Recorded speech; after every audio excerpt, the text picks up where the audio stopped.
Le professeur Frédéric Joël Aïvo est en prison depuis 10 jours et à part peut-être le parquet spécial de la Criée, personne ne connaît les raisons officielles de cette incarcération.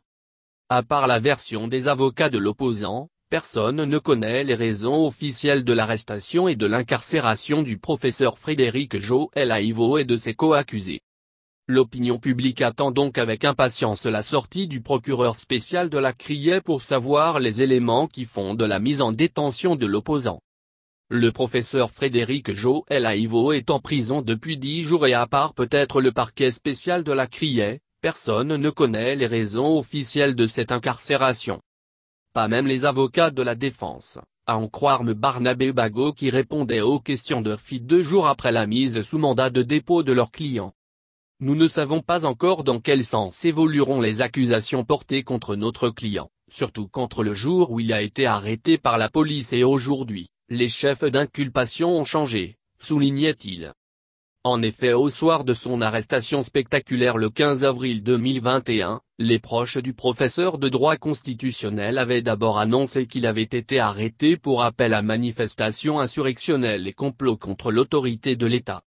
Un communiqué publié le samedi nuit sur la page Facebook de l'opposant et dont le contenu sera corroboré plus tard par les avocats, annonçait la disparition de la charge d'appel à manifestation insurrectionnelle au profit d'une nouvelle charge, celle de blanchiment de capitaux. Une nouvelle charge qui ne serait fondée que sur un appui financier dérisoire qu'un opérateur économique ayant des retards de paiement d'impôts aurait apporté à l'initiateur du dialogue itinérant. Depuis, aucun commentaire de la part du parquet spécial qui avait pourtant habitué l'opinion à ces points de presse express sur des dossiers aussi importants que celui-là. Ce silence inhabituel traduit-il l'inconfort du parquet face à un dossier que les avocats annoncent vide?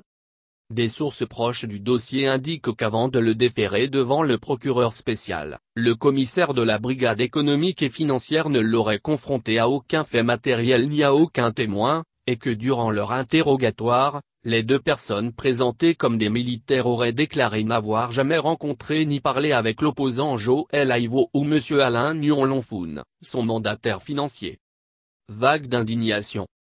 Cette arrestation ainsi que celle de plusieurs autres personnalités de l'opposition, a soulevé une vague d'indignation aussi bien au Bénin qu'à l'international. Dès le lendemain de l'incarcération du professeur, le militant sénégalais Alioune Tine s'est désolé du naufrage des institutions judiciaires béninoises. Même réaction de la part des avocats béninois Sadikou Alao et Robert Dossou, sans oublier le secrétariat d'État américain qui a exprimé vendredi la préoccupation du gouvernement américain face à la vague d'arrestations qui frappe depuis les dirigeants politiques de l'opposition au Bénin, depuis le scrutin du 11 avril dernier.